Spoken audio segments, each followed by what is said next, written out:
Θείας πίστεως διδασκαλία, κατεκόσμησα στην Εκκλησία, ζηλωτής των Αποστόλων γενόμενος, όλος του άθους επτών εγκαλόπισμα και φιλοθέου μονίστιο καύχημα, κόσμα ένδοξε, Χριστό το Θεό νικεύευε, δωρήσαστε ημί το μέγα έλεος. Well, it is a great joy and a blessing for me to be here back in California. As Father Paul said, I grew up in East Bay from 10 to 19 before I went away to college, and spent my formative 3 or 4 years before I went to Greece in this area, going to St. John, the Relics, and Platina, and many other places. So it's a joy to be back. Actually, in this place right here, I met Elder Ephrem the first time 24 years ago. So this brings back a lot of memories. My topic today is. You want to do anything? Full screen. Okay. My topic today is have faith, and the directions I received from the director of the conference, who I want to thank for inviting me. She's done a tremendous job. Thank you very much, Christine, for inviting me and for allowing me to be here and speak to you, as well as to Father Noah, who's an old friend on the East Coast, who's involved as well. And the topic, I was told, this needs to be motivational. We need to give people some courage in this struggle for home education, and not just for educating, but actually imparting the faith. And I think this is one of the main reasons why we're all here and why we all are believers in homeschooling and struggling to continue, is that we understand what's at stake is not simply the education of our children, but the faithfulness of our children to Christ. And this is why today I'm going to focus a little bit, as a jumping off point, we're going to be looking at homeschooling in relation to state compulsory schooling and the history. Because I think it's important for us to see the big picture. A lot of us, we start out homeschooling, we're looking at our children, small children, we're looking at the various things we need to do to impart them the basics, and a lot of us are uneasy. Are we really capable? Can we really do this? But if we step back and we see the larger picture, I think it's very encouraging. It's also very frightening when we see the history of compulsory schooling and what homeschooling really, why it is so necessary. But it's also encouraging because we see that it is so very necessary, not just for ourselves, but for the church and for the survival of the church as we go forward. I started out my homeschooling in Greece about 18 years ago when I was married. And you might not know, but in Greece it's actually illegal to homeschool. It's not allowed to homeschool. You have to send your children to the state school. And it's kind of ironic that here we are in California, and you are free to homeschool, but in Greece you are not. So, as an American citizen, I did it anyway, essentially. So I was an illegal homeschooler for my entire 18 years in Greece, and I want to tell you a little story about what I encountered with the Greek state schooling system, because I think it's encouraging, because God is above all and encourages us in everything we do. So about 2 years into homeschooling, I was in the village up in the mountain outside Thessaloniki where we lived, a very small village. Eventually someone said, you know, Father Peter, who's the priest of the village, is not sending his kids to school. What's going on? And they told the school down in the next city, and they called us in, and they said, you need to be sending your kids to school. And we said, well, actually, no, we don't.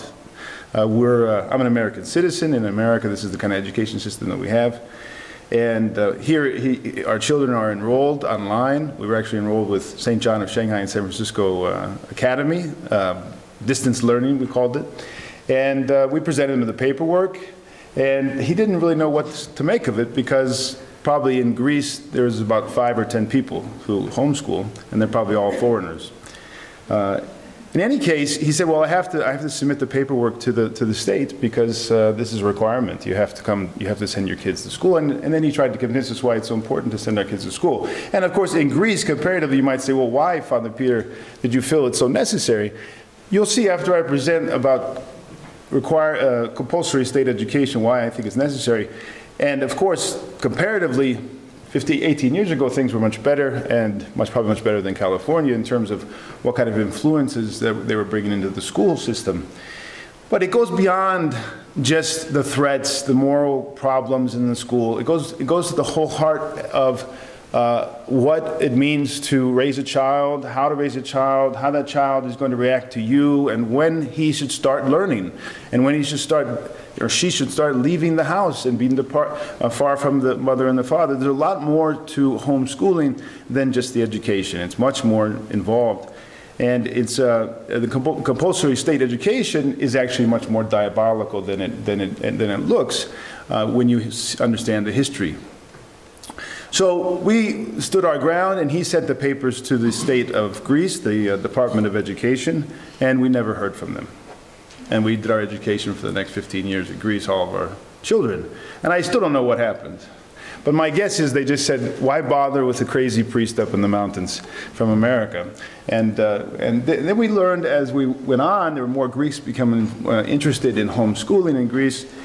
And we learned that other people had fought to have control over the education of their children as well in Greece. And they had been successful, and they had sent their children, some of them abroad, others they had done via the internet. And increasingly, what's happened in Greece, just to share something I'm sure most of you don't know, since that time till today, the introduction of transgenderism, homosexuality, teaching sexual education into very young children, and many other things have been introduced into the schools in Greece. And there have been more and more people who are interested in homeschooling in Greece. So let me begin by going through, we'll stop, we'll talk also about the whole question of faith and give some examples, and hopefully we'll even have some time at the end for question and answer. So this will be a little bit repetitive for some of you, because if you've been homeschooling, you probably know some of this in the beginning, but I think once we get to the compulsory state education history, that'll be hopefully interesting and new for all of you. So what I'm going to look at in this short presentation, can everybody see the text, or is it pretty small for some of you? If in the back, can you see the text? You can? You can read it? Okay. So I won't repeat everything. But we're going to look at the compulsory state education, homeschooling around the world today in some of the places. I've shortened the presentation for today because some of it was quite detailed in terms of Europe. The history of compulsory state education and why it's not an option, but it's a necessity that we homeschool our children. So many times people come and say, well, you know, homeschooling is so restrictive. The child is not allowed to socialize. In Greece especially, that was the line that I heard continually, is that you have to socialize your children, have to become a part of society. And of course, who isn't for good socialization and learning all the skills of the social life? The question is, what kind of socialization and what are they learning? As Orthodox Christians, that first and foremost, we want to impart to the children the path of the commandments, initiate them into the mystery of Christ, have them come to have in their lives examples of virtue. And so socialization for its own sake is not good. Socialization so that they might become children of God and brothers and sisters in Christ is absolutely what we all want. And in the popular mind of, which is not looking at it from the Orthodox Christian perspective, it is very, the myth is that to be a homeschooler, your children is going to be isolated and afraid, and the reality is just the opposite. If you're doing your homework as a homeschooler, of course it's all dependent on the grace of God and our struggle. And the reality is that public schooling is impersonal at the end of the day. And it's not coming to deal with the needs of each child. It's not personal one-to-one, and it's not going at the pace that the child needs. So I was just in New York talking to one of our fellow professors, and she had to stop. She was pregnant. She gave birth. First time in the history of the Holy Trinity Seminary that we had somebody give birth, because we have very few female professors at the seminary. And she had to send her child to a private school for about 6 months. And she said, after being homeschooled and after being tutored by I think it was a Montessori type education. And she said her daughter was extremely bored and restless. And this is one of the side effects, is when a child is really engaged and early on and learns to love learning and love discovery and love the interaction on a personal level. When they go to school, they're very restless, and oftentimes very restless. And then bad things start to happen. Very bright children usually have this problem. They have so much energy and so much ability to learn that if you're not continually feeding them, then they get involved in things that are not profitable. So this is the myth that we're very restrictive in homeschooling and it's deficient, and it's just the opposite in reality. So I'm speaking to the choir here, but it unites families, it gives students opportunity to excel, it widens horizons, and it protects innocence, one of the things that the world's not going to tell you you need to do. The world's not going to come and say, the purity of the soul of your child is most important. No one's going to say that from the state school or from the society, and yet that's one of the most important things you can do as a parent, is to protect them from defilement in images and in concepts that is not going to happen in a social setting in contemporary schools. It's going to deepen faith and morality, and one of the reasons why it's going to do that is that the child's going to see much more of his parents or her parents living out the faith on a daily basis. One of the great blessings we had in Greece is that my children were constantly with me on the feast days, and they were going to church, and we were going to pilgrimages, and we had this restriction that school would have given to us was not present. And so as a family, but also in terms of the faith, they had many more opportunities to grow. It promotes also healthy children for a variety of reasons, because usually children are getting sick in school, and not just physically, but also spiritually. One of the other myths is that homeschooling is a great innovation, and that this is something that started in the 20th century. In fact, homeschooling is the norm, and the innovation is compulsory state education. From the time of the 4th century with the Church Fathers, in terms of the Church's life, elementary education, ages 7 to 14, was done exclusively at home.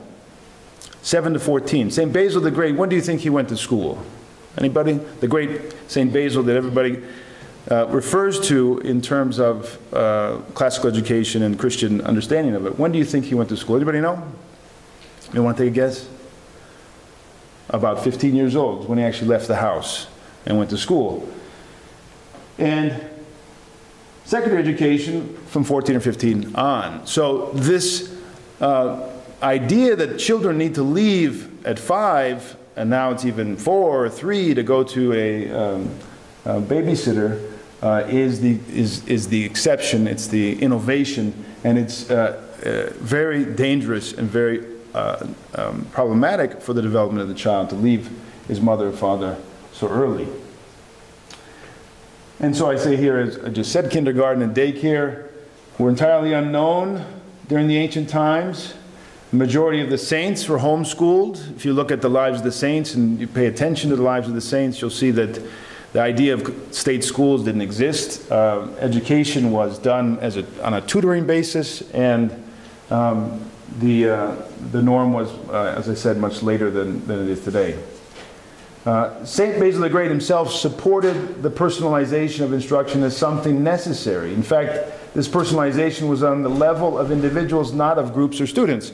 So when they talked about schools, in the first millennium at least, they didn't mean universities like we see it with massive amounts of people. They meant a teacher or two and a few students. That was the school in a lot of places. So very few people were educated at the level that we tend to think. We think back in the ancient times, we say people were educated. Well, there's very few of them were educated comparatively to what they are today. So today we have a massive increase in mass education of many people, but the level generally has declined immensely.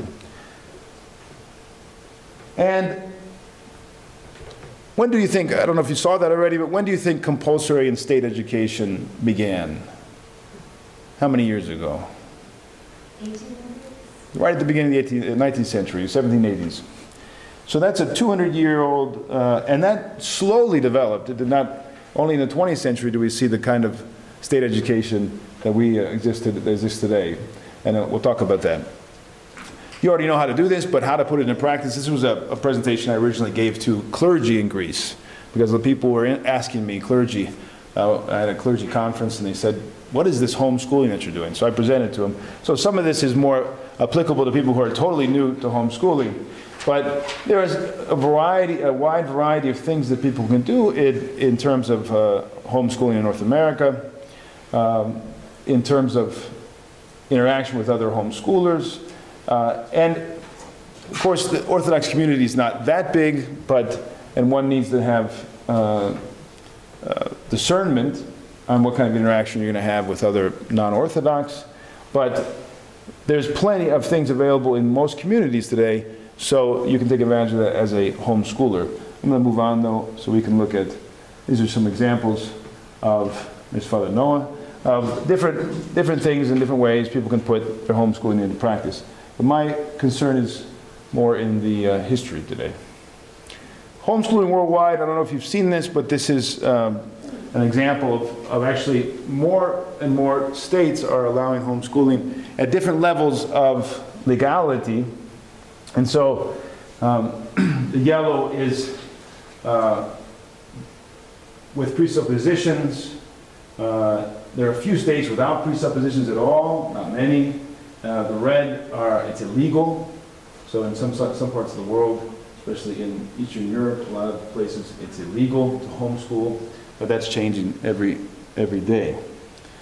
In Europe, there are 30 countries that it is legal to homeschool, although the homeschooling movements are pretty small in most of those countries.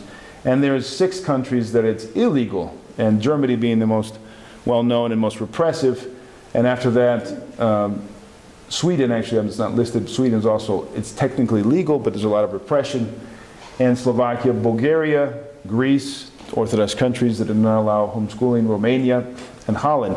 And now, it is understandable in some ways why an Orthodox country would not be open to homeschooling as much as a Western country, because there would not have been the historical need for homeschooling, and the rationale would be harder to sell in a homogeneous society like Greece. So there is, historically, there is reasons why people would frown on homeschooling in Greece. The minority, with the rise of many minorities and the decline of Orthodox education in the state schools, though, makes homeschooling a lot more, makes a lot more sense to homeschooling in Orthodox countries as we go forward. In England and France, there's thousands of homeschoolers, but it's always a tenuous relationship.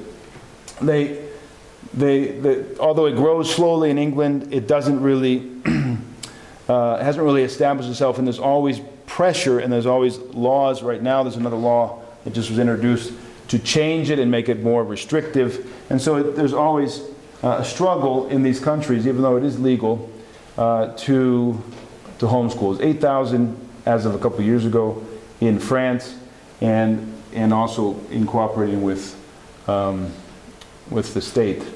We don't need to talk about this because you probably already know about that. So these are some of the things I found a few years ago, which showed that actually, as you probably already know, homeschoolers did better on tests and the academic, because that's the main question that people bring up, especially in Europe is that, well, homeschoolers really academically are not going to flourish. In fact, they flourish and they do better than most students in the public schools on a regular, in most cases. That's been the case. Now, here's where we get to the little history of compulsory school. And I want to go slow here and talk a little bit about the history because it's very instructive. And this is my opening page here, and it's not an accident I put this intentionally to get your attention, because actually the spirit behind compulsory state schooling is not about school and not about education at all. It's about control. That's the history of compulsory schooling, state education. It's always been about control. And there's an ideology behind it and that pushes it, and it's about controlling of the society and also coercing the society in a certain direction. And this becomes clear when we actually see the history of compulsory education. So what do we mean by the phrase compulsory state education? Compulsory state education is not the citizen's right to access to education, but rather it is the state's right to compel parents to send their children to the public school. That's the proper understanding. Parents, when they're in charge, as they are recognized in the United States to be in charge, can choose many ways to educate their children. But when it's compulsory state education, those choices are no longer available to the parent. So the correct stance should be to provide the citizen with free access to education through various means, public and private. One researcher says that the history of promotion of compulsory education is not directed by altruism, but by the desire of forcing the population into a mold designed by the regime. And that's how it started when it did start in Prussia.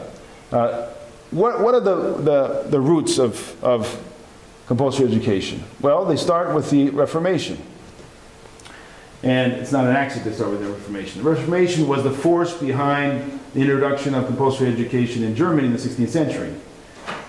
So the reformers wanted to, in particular Martin Luther, wanted to have parents conform to the state system. He devised the school plan, which was later applied in Germany. He considered schools as a means of, well, it's a Greek word here, of implanting the ideas into the whole population. He was unrelenting that the state should employ supreme strictness against citizens that would not become Lutherans. This is the age of Europe where people were persecuted for not following the state religion, including many Protestants who were persecuted by other Protestants. And his views left an indelible mark on Germany, which to this day imposes a totalitarian approach to education. On the other hand, John Calvin introduced compulsory education when he was the head of his religious state. He wanted schools to serve the spread of Calvinism. No liberty or right would supplant the state's power. He considered the support of Calvinism to be the end and purpose of the state. As Calvinists spread to France and Scotland, compulsory education spread along with them to the other states. And English Puritans who had been influenced by Calvin's ideas brought compulsory education to New England. The King of Prussia was the first one to really impose this on a statewide basis. And he was known as, this is Frederick William I in the late 18th century, mid-18th century. He was known as the Soldier King, and for his monarchist authoritarianism, he increased the Prussian army, created a centralizing bureaucracy, imposed limitations on trade, and inaugurated the Prussian compulsory school system, the first national system in Europe. He says, the historian says that he treated his kingdom like a schoolroom, and like a fervent headmaster, he whipped his subjects mercilessly. So the whole point was to create this school system so that he could have people in the mechanism of the state. This philosopher who, in his address to German people right at the turn of the 18th century, he was promoting the state as an instrument of societal progress, a part of which was also compulsory education. The aims of the utopian system, which began in 1819, were obedient soldiers, servile workers, docile civil servants, compliant administrative assistants, citizens that think similarly concerning the major issues. His aim was not to develop understanding, but to socialize the children in obedience and submission. So socialization was always at the heart of compulsory state education. It was to socialize. So when people say, you need to be in the state schools because you need to be socialized, they're right. That's what the main point of state education is. It's not about education. Of course, there are people there who really want education in spite of the system, and there are people who are getting educated in spite of the system. But we're talking about how it began and why it began politically. Intentionally in this beginning, this first example of state education, only 8% of the children were given secondary education. Secondary education was not open to all the students. Only 92% of the children were educated at the elementary level, intentionally left there, because the idea was not to bring everybody up to a grand level of Renaissance level of erudition. The point was to create a working force that could serve the new and rising power of the state and the industrialization. This is a list of when compulsory education was introduced in these countries. I've highlighted Greece in 1834, and that was, at that point, it was just after the revolution, so it was very young. But immediately, when it was free from the Turks, Greece adopted, or it was forced on Greece actually, by Otto, the new king that was brought in. He brought the German system of education and limited, almost got rid of, the reading of the holy books in grade school. And so that was in 1834. In America, from 1852 to 1918, we don't have exact dates, but it eventually got to the point where there was 72%, one of the highest of all the states, and very quickly rose in America, thanks to people like John Dewey, and centralization and closing of all the one-room schoolhouses in the last part of the 19th century. So 72% of the people by 1918, by the First World War, were already in state schools in America. And that was seen especially necessary in America because we had such a divergent population, and they wanted to form again a common mind and a society. So again, in America, we see that what the main thrust here is not education per se, but socialization and the needs of the society or the state.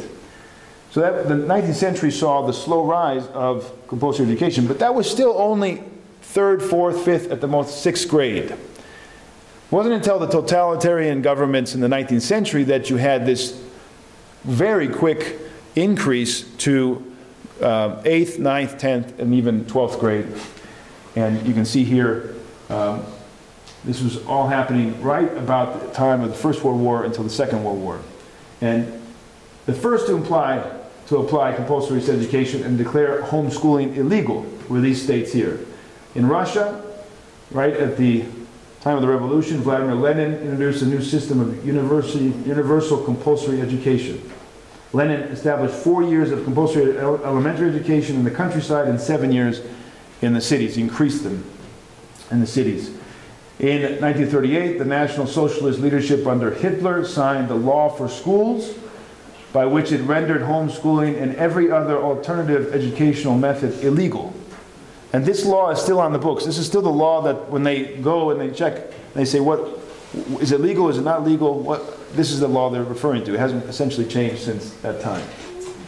In Italy in 1923, Mussolini and the Minister of Education, by the guy by the name of Giovanni Gento, created a new education system suitable for the fascist regime. They increased compulsory education to 14 years.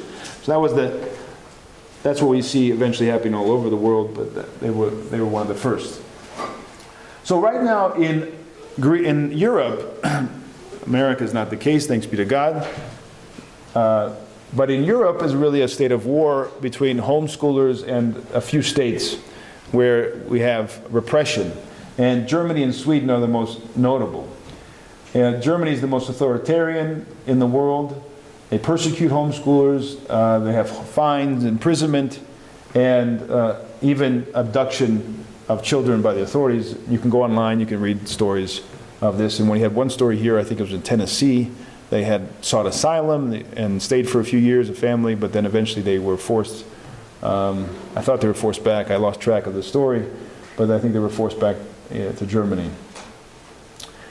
In Sweden, there's been some very high-profile cases of the state taking away children who were homeschooled, and one in particular I remember where she was on her way to the airport. I think she was at the airport, and they went and took her child away.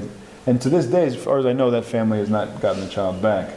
So, and that was on the basis, there was no other legal claim except that she was homeschooling. And so there's some other examples we don't need to get into. But so this is something that still in Europe is still hotly contested, much more than in America. Now, one of the international documents that's been signed that is ostensibly for the sake of the human rights of the child has within it a lot of language, socialist, communist language, which many people point out is very detrimental and problematic for the freedom of parents to homeschool. So this is something that also exemplifies the struggle, the war against the freedom of parents to raise their children and teach their children as they see fit. So this document denies parents the right to exempt their children from sexual education class. Now this has not been enforced in a lot of places, but this is a document that's been passed at the United Nations. It imposes upon Christian schools the instruction of other beliefs and denies them the right of teaching that the church possesses the only true faith. I think there's something right now in the state of California, isn't there? Is anybody familiar with this? I just read this yesterday. The state of California is looking at a law that would it would penalize schools and I think churches, anybody who's paid to teach, if they taught that homosexuality was an abnormality. So it's right now in the State House in California. So it's something similar to what you see here, this kind of thinking. It gives children the ability of choosing their religion while limiting the power of the parents to only giving advice concerning religion. So this idea that children from a young age should be able to decide if they want to go to church or not, even though they're under the guidance and care of their parents.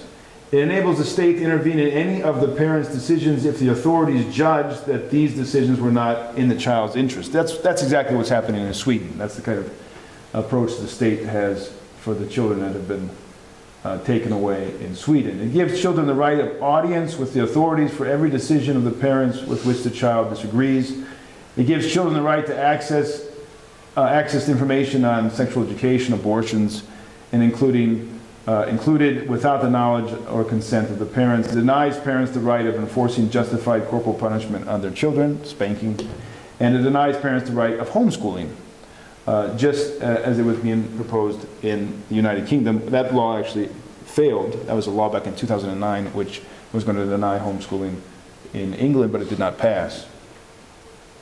So right now in Europe, there's a crisis in terms of homeschooling, and there's a lot of repression.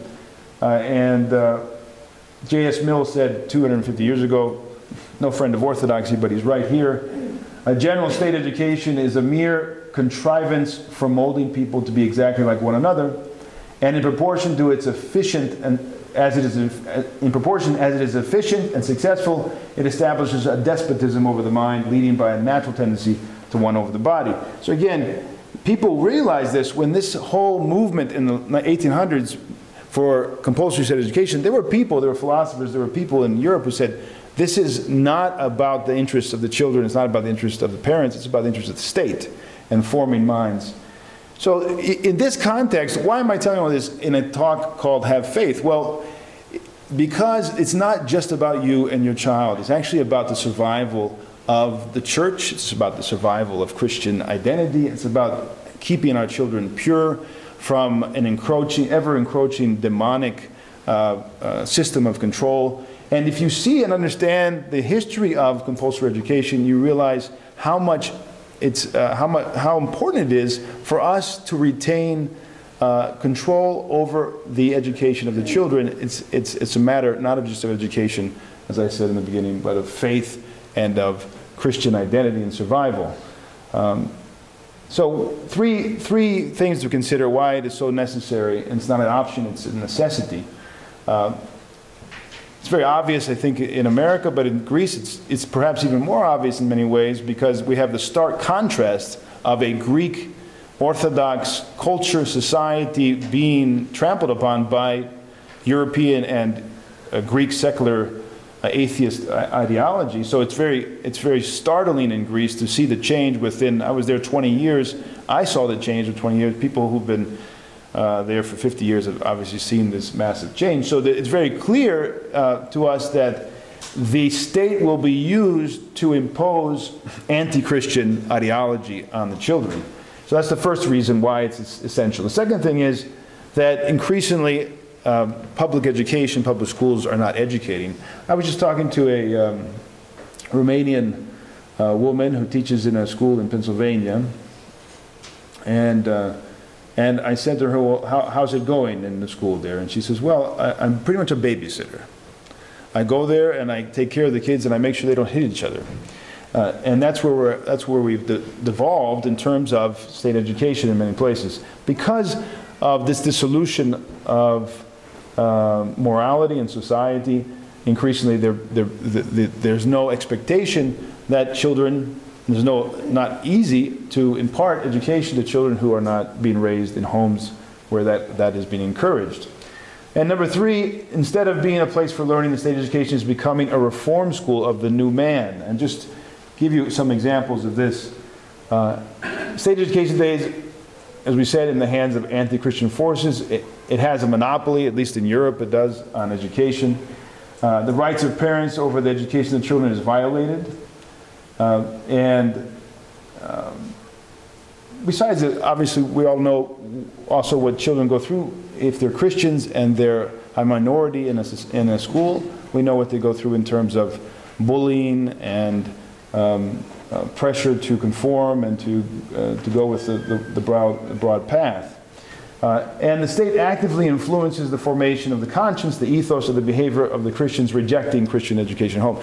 So one of the things that's subtle but very important is this ethos, the Orthodox ethos. How is it going to be cultivated when the children don't have examples? So one of the most important things about educating your child at home and why we have to have faith and be courageous and remain in this, no matter what outcome we might have educationally. I remember many times with my children, others did better, others did worse. I was on some days a good teacher, and other days a very poor teacher. In some classes I was a terrible teacher, and we ended up getting someone else come in.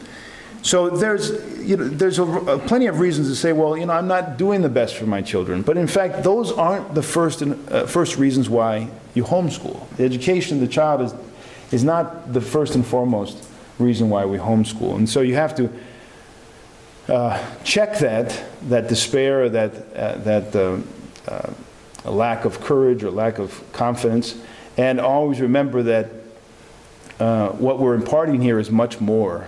And it's not just on the level of the reason, it's not just a level of preparation to become a good member of society, but it's to remain faithful to Christ. We said before also, besides the fact that there's anti-Christian mentality in state schools, there's also very poor education increasingly. And so another reason for avoiding public schools would be the poor education. I don't want to be repetitive. Someone says here the aim of totalitarian education has never been to instill convictions, but to destroy the capacity to form any conviction. Who said that? That is a Arndt, yeah. And then finally, the whole creation of the new man. So we see increasingly demonic and blasphemous images and languages used, and it's becoming the norm. I was amazed. I was coming out on the plane, and I'm focusing on my talks, and I have a man on my left who's a middle-aged man, and a man on my right, middle-aged man. They both have tablets, and they're both watching what I thought would be something like a 14 or 15-year-old would probably watch. It was terribly distracting, it was demonic, and it was violent. And I had to spend 5 hours in this plane with these two men watching apparently 2 or 3 movies of the most demonic and blasphemous images. And I can't imagine, now these are grown men, and what the young men and young women are doing with their tablets who are in the schools today, what kind of things the kids are being exposed to, and that is just 5 hours on a plane. Now, over 5, 10, 15 years in the public school, what are they going to be exposed to? So the new man that is being formed, the inversion of Christ, and the demonic activity is another basic reason why we need to remain faithful and not lose hope. There is also this totalitarian spirit and approach of indoctrination in terms of sexual perversity, transgenderism, and all the rest, which is very prevalent today. And then just the total spiritual bankruptcy that we're seeing in the church, in the schools today. One of the reasons that people maybe don't think about, and one of the things I've seen a lot of parents struggle with, and we've struggled with, is this the question of the internet. And it's I don't know how you all are doing with it, but it is a struggle when children get exposed at a young age to a computer screen. The addiction that can follow is really destructive for their spiritual life. And it is all around the world. I'm sure it's the case here in California.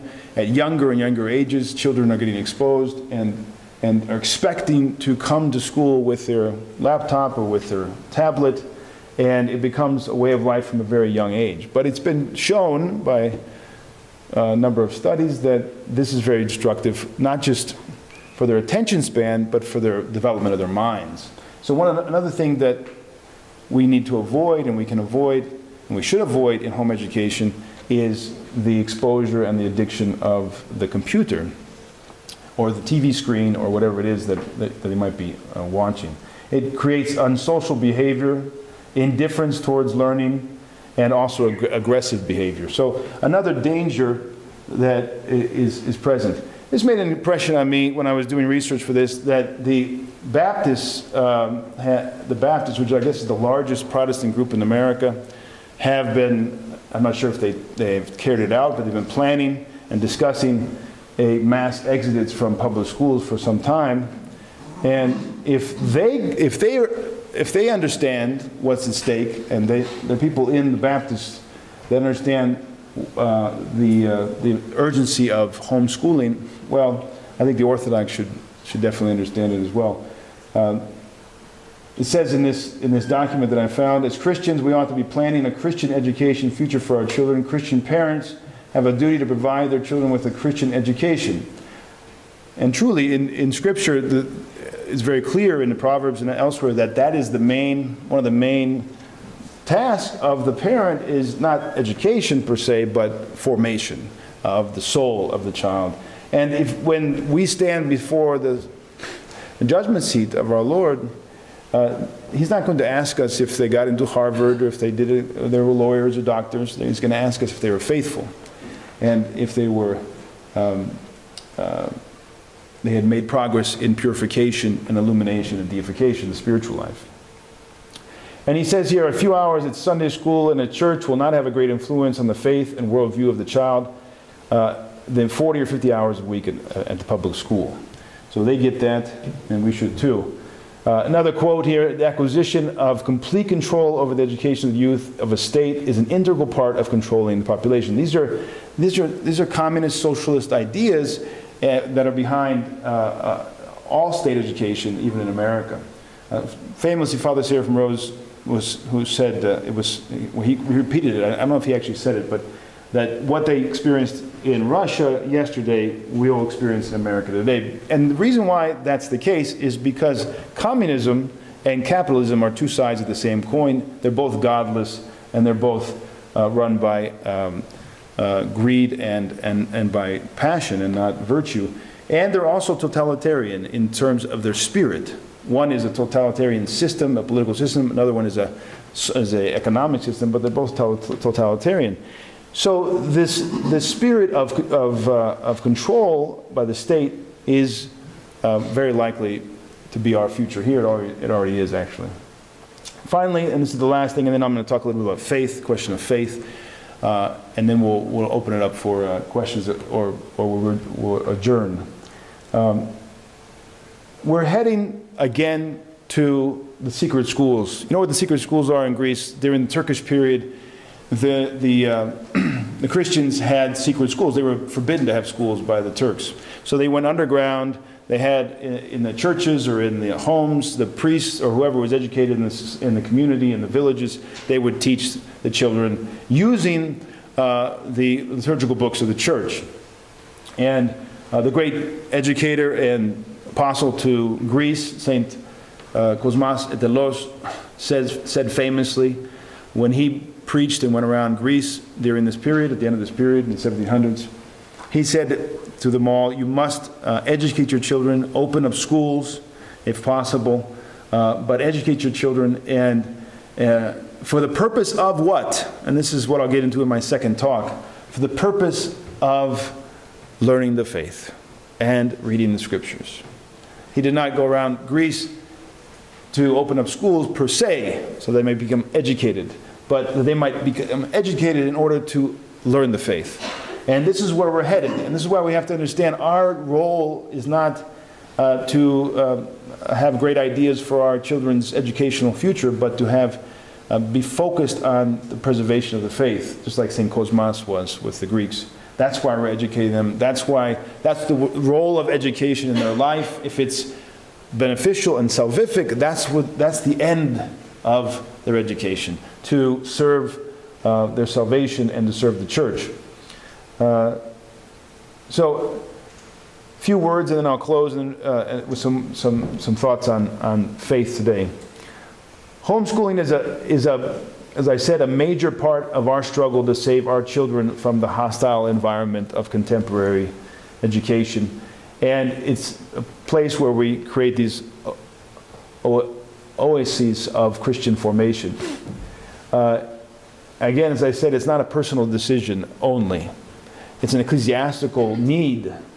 It's not about better education, it's about salvation. It's about survival as we go forward as Christians. And it's a necessary response to anyone who's seeking salvation and seeking to be a true Christian and to raise true Christians. So it's imperative for our life, if not for our survival as Orthodox Christians, it's imperative for our spiritual life. And so, although we struggle now, and day to day we're going to struggle and to become better at what we do for our children, always keep in mind that we're heading into very difficult days, likely of persecution eventually. And if we're going to remain faithful, then we need to come back to our children and go deeper. And so homeschooling facilitates all that. We talk about faith a lot, and two words about that, because Father said in the beginning, it brought me to mind, we publish a lot of things, try to publish a lot of things supporting the faith, the Orthodox confession of faith. And many times when we talk about faith, we have in mind this confession, but really there's two kinds of faith, and both of them are necessary. Both of them are necessary. The first is a prerequisite for the second. The first kind of faith is the confession of faith that we make as Orthodox Christians. And this is the foundation upon which then we can live a spiritual life. Without this foundation, there is no spiritual life. And to put it in a figurative way, the confession of the faith, of the Orthodox faith, which is the presupposition for the spiritual life, is kind of what can be seen as the fence or the wall around the house of faith, which is trust in God. So in order for us to go deeper in the life of the church, we have to first establish these boundaries. That's what the term was used in the ecumenical councils to describe the decisions of the fathers, was exactly this word, oros, which is boundary. So what were the fathers doing in the ecumenical councils? They were laying down the boundaries, and they were saying outside of these boundaries, do not go, because salvation is not attainable. Salvation is the whole reason for the existence of the church, the whole reason for the incarnation, the whole reason for everything that Christ did for us. Everything he did for us was for one reason. It was for our salvation. So everything the fathers have done, and everything that has been accomplished in the ecumenical councils was for our salvation. But that is not enough. Confession of the faith is not enough. We have to go deeper in the spiritual life. We have to go deeper and increase the trust. That's the second kind of faith. So when we talk about faith, there's two kinds, and both of them are necessary. And the second comes about when we go deeper into purification and prayer and repentance. Then trust increases. So you can see this throughout the scriptures. You can see this without scriptures. All of the great miracles of the Lord had as a presupposition faith and repentance. So when we approach the Lord, whether it be in the mysteries or in our prayer, there are presuppositions, and they are these two kinds of faith. The confession of his divinity, which is the same thing as to say the confession of the Orthodox faith, and then trust in him. And according to your faith, the miracle happens, he says in the gospel. But according to our trust in him, the grace of God is imparted to us in the holy mysteries. So this twofold faith, have it in mind and in your own life, but also in the life of your children. When you're trying to impart the Orthodox faith there in homeschooling, there's always these two aspects that you have to impart to them.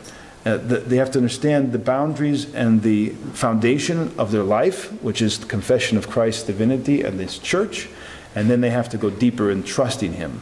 And then this will be salvation for them. And this is what this image at the end is meant to imply, and passing on of the faith from one generation to another. This is the future of Orthodoxy. It's going to be in the small homes, between parents and families, the small chapels and churches, in the catacombs of the future. This is where Orthodoxy is going to flourish, and we need to do that. We need to go back to the basis. Thank you very much for your time. I appreciate it.